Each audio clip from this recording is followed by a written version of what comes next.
Senator Hanson. Thank you. Well, I want to give Australian parents examples of what's being taught in our classrooms. 1.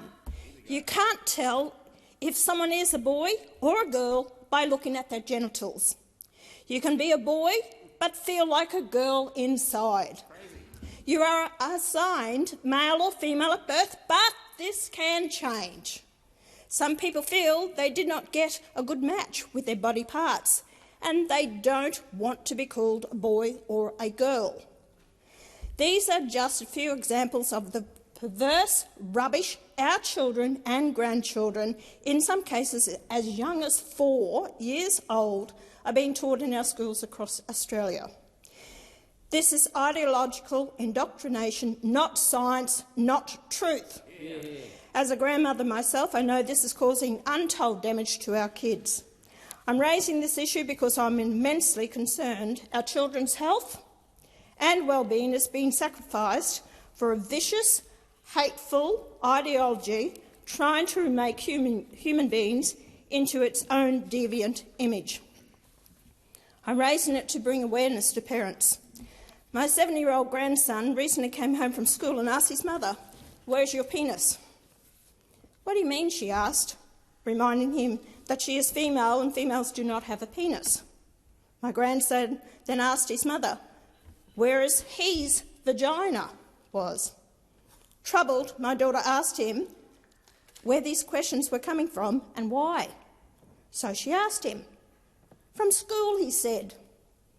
"School told me that you can choose if you want to be a boy or a girl," he said, and then added he wanted to know when he gets to choose.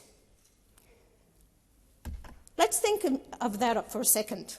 He wants to know when he gets to choose. All his life, up for 7 years, he's been told he's a boy, reared as a boy. He looks like his father, he looks like his brother, he knows he's not like his mother, but now he gets to choose. Now, he knows he's a boy. His parents told him that because of biological sex. Can't change because of words or an operation. I wonder if also the school's teaching him, if he then says he's got a vagina, I wonder if they teach him how he has a baby. Parents and grandparents across Australia, you need to be aware of this. You need to find out what your children are being taught and take a stand against this perversity. Schools and departments call it sexual education, part of the Australian national curriculum, promoting diversity and inclusion. No, this is absolute rubbish. We need to step in now before more harm is brought upon our kids. Whether it be public, private or religious-based schools, this is happening everywhere across Australia, and many parents are simply unaware. Parents are being deliberately kept in the dark. This is being delivered in some instances by a third-party external provider under various names and banners, including the Growing Up program in Tasmania or Respectful Relationships in Victoria, which is now extending to Queensland, New South Wales and South Australia. It is all the same transgender ideology which is pressuring our children and causing great distress and long-term harm. In many cases, no prior consent or permission is obtained from parents to teach this curriculum, and in some cases parents are denied access or visibility on the content when requested. Why? Because apparently it's commercial in confidence. Now, why and how is this allowed? What are they trying to hide?